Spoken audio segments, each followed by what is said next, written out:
അല്ല, ഇത് എനിക്ക് തോന്നുന്നത് ഈ റേഷ്യൽ പ്രൊഫൈലിങ്ങിൻ്റെ ഒരു പ്രശ്നം ഇതിനകത്തുണ്ട്.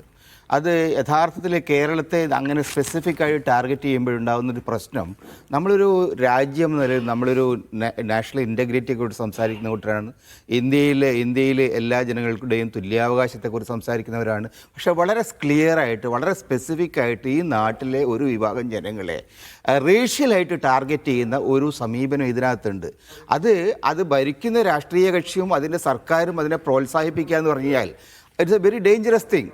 അത് ഇന്നല്ലെങ്കിൽ നാളെ നമ്മുടെ നാട്ടിൻ്റെ ഇൻറ്റഗ്രിറ്റിയെ, നമ്മുടെ നാട്ടിൻ്റെ ഐക്യത്തെ ബാധിക്കുന്ന കാര്യത്തിലൊന്നും സംശയമില്ല. ഞാൻ കഴിഞ്ഞ ദിവസം ആർട്സ് കോളേജിൽ ഒരു സെമിനാറിന് പോയ സമയത്ത് അവിടെയുള്ളൊരു ടീച്ചർ ആ ക്ലാസ്സിൽ സംസാരിച്ചുകൊണ്ടിരിക്കുമ്പോൾ അവർ പറഞ്ഞതെന്ന് വെച്ചാൽ, അവരുടെ ഒരു ടീം ഓഫ് ടീച്ചേഴ്സ് ഡൽഹിയിലും നോർത്തിലും ഒക്കെ പോയ സമയത്ത് ഇതേ തരത്തിലുള്ള, ഇപ്പം ഈ MSFൻ്റെ കുട്ടി പറഞ്ഞ മാതിരി ഇതേ തരത്തിൽ നിങ്ങൾ മലയാളികൾ പിന്നെ വളരെ മോശക്കാരാണ്, നിങ്ങൾ മലയാളികൾ ഈ തരത്തിൽ പിന്നെ പെരുമാറുന്ന ആളുകളാണ്, പിന്നെ ആ ഒരു കാഴ്ചപ്പാടോടുകൂടി മലയാളികൾക്കെതിരായിട്ടുള്ള വളരെ കൃത്യമായിട്ടുള്ള ഒരു റേഷ്യൽ പ്രെജുഡിസ് ആയിട്ടുള്ള സമീപനം ടീച്ചേഴ്സ് ആയിട്ടുള്ള ആളുകൾ, കോളേജുകളിൽ പഠിപ്പിക്കുന്ന ആളുകൾ എടുത്തു എന്ന് പറയുമ്പോൾ ഇത് എത്രത്തോളം ഭീകരമായിട്ട് നമ്മുടെ സമൂഹത്തെ ബാധിച്ചിരിക്കും നമ്മൾ മനസ്സിലാക്കണം. ഇത് എളുപ്പത്തിൽ മാറും. ഞാൻ തന്നെ കഴിഞ്ഞ കുറച്ച് മാസം മുമ്പ് ഞാൻ ഡൽഹിയിൽ കേരള ഹൗസിലേക്ക് പോകുമായിരുന്നു. ജന്തർ മന്ദർ ഭാഗത്ത് നിന്ന് കേരള ഹൗസിലേക്ക് പോകുമ്പോൾ അവിടെയൊക്കെ ബ്ലോക്ക് ചെയ്തിട്ടുണ്ട്. സാധാരണ വാഹനങ്ങൾ പോകാൻ സമയം ഈ സമരം നടത്തുന്ന സ്ഥലമായത്, പക്ഷേ ആളുകൾക്ക് പോകാം.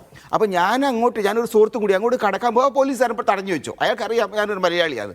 അത് കഴിഞ്ഞ് 4-5 മിനിറ്റ് അവിടെ നിൽക്കേണ്ടി വന്നു. അത് കഴിഞ്ഞപ്പോൾ കുറേ ഹിന്ദിക്കാർ സുഖമായിട്ട് കയറിപ്പോയി. അപ്പോൾ ഞാൻ ചോദിച്ചപ്പോൾ ജാവോ. ഈ തരത്തിൽ കേരളത്തിൽ നിന്ന് വരുന്ന ആളുകളെ, ഇന്ത്യയുടെ തെക്കൻ ഭാഗത്തു നിന്ന് വരുന്ന ആളുകളെ വളരെ ഒരു രണ്ടാംകിട പൗരന്മാരായിട്ട് പോലീസ് ട്രീറ്റ് ചെയ്ത അനുഭവങ്ങളുണ്ട്. എനിക്ക് അനുഭവം ഉണ്ടായിട്ടുണ്ട്. അപ്പോൾ ഇത് സാധാരണക്കാരായ എത്ര ആളുകൾ ഈ തരത്തിൽ അനുഭവിക്കുന്നുണ്ട്. ഞാൻ ആർട്സ് കോളേജ് ടീച്ചർ പറഞ്ഞത് തന്നെയാണ്. ഇപ്പം യഥാർത്ഥത്തിൽ നമ്മളിപ്പോൾ പല അനുഭവങ്ങൾ നോക്കിക്കഴിഞ്ഞാൽ ഇപ്പോൾ ഉണ്ടായിരിക്കുന്ന ഈ പ്രചാരവേല, ഈ ദൂഷിത പ്രചാരവേല, കേരളത്തെ പ്രത്യേകമായിട്ട് റേഷ്യൽ പ്രൊഫൈലിംഗ് നടത്തിയ പ്രചാരവേല, അത് BJPയുടെ രാഷ്ട്രീയത്തെ ഒരു ദേശവിരുദ്ധ രാഷ്ട്രീയത്തിലേക്ക് അവർ പോണതിൻ്റെ ലക്ഷണമായിട്ടാണ് നമ്മൾ കണ്ടത്. അവർ ദേശവിരുദ്ധ പ്രവർത്തനമാണ് ഇപ്പോൾ നടത്തിക്കൊണ്ടിരിക്കുന്നത്. ഇന്ത്യയുടെ ഇൻറ്റഗ്രിറ്റിയാണ് ചോദ്യം ചെയ്തത്. അതാണ് പ്രധാനപ്പെട്ട പ്രശ്നമായിട്ട് കണ്ടത്. കോടതിയിൽ പോകുന്നുണ്ട്. ഈ വിഷയമാണ് ഉയർത്തപ്പെടേണ്ടത്. എന്തുകൊണ്ടാണ് ഇന്ത്യ ഭരിക്കുന്ന ആളുകൾ, ഇന്ത്യയുടെ ഭരണാധികാരി കൈയെടുക്കുന്ന ആളുകൾ ഈ രാജ്യത്തെ ഡിവൈഡ് ചെയ്യാൻ ശ്രമിക്കുന്നത് വളരെ ഗൗരവമുള്ള വിഷയമാണ്. ശരി, രാഹുൽ ഈശ്വർ, ഇവിടെ നോർത്തിലെ ഈ സിനിമ ചലച്ചിത്രക്കാരൻ പറയാൻ ശ്രമിക്കുന്ന കാര്യം, കേരളത്തിലെ ഹിന്ദുക്കൾക്ക് മുസ്ലിങ്ങളെ കൊണ്ട് ജീവിക്കാൻ നിവൃത്തിയില്ല എന്നാണ്. അപ്പം ഒരു ഹിന്ദു ആക്ടിവിസ്റ്റ് എന്ന നിലയ്ക്ക് ഞങ്ങൾക്കൊരു പ്രശ്നവും ഇവിടെ ഇല്ല എന്ന് ഉറക്കെ പറയേണ്ട ഒരു സന്ദർഭമാണ് എന്ന് രാഹുലിന് സ്വയം തോന്നുന്നുണ്ടോ? ശ്രീ നിഷ, ഞാൻ 1-2 ദേശീയ മാധ്യമങ്ങളിലെ ചർച്ചകളിൽ പങ്കെടുത്തു. അതിശക്തമായ ആ നിലപാട് തന്നെയാണ് പറഞ്ഞത്. എനിക്ക് അഭിമാനമുണ്ട്. ഇതിനെതിരെ ഹൈക്കോടതിയെ സമീപിച്ചത് ഒരു ശ്രീദേവ് നമ്പൂതിരിയാണ്. ഞാൻ അദ്ദേഹത്തെ കോൺടാക്ട് ചെയ്യാൻ ശ്രമിച്ചു, അദ്ദേഹത്തിനെ കിട്ടിയില്ല.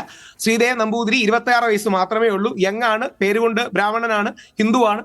അദ്ദേഹം തന്നെ കേരള ഹൈക്കോടതിയെ സമീപിക്കുകയും ഈ കേരള സ്റ്റോറി 2-നെതിരെ അതിശക്തമായ രീതിയിൽ, ഞാൻ അഫിഡവിറ്റും ഉണ്ട്, ഞാൻ അങ്ങേക്ക് അയച്ചുതരാം, വളരെ ശക്തമായി തന്നെ കേരള ഹൈക്കോടതിയെ സമീപിക്കുകയും ചെയ്തു.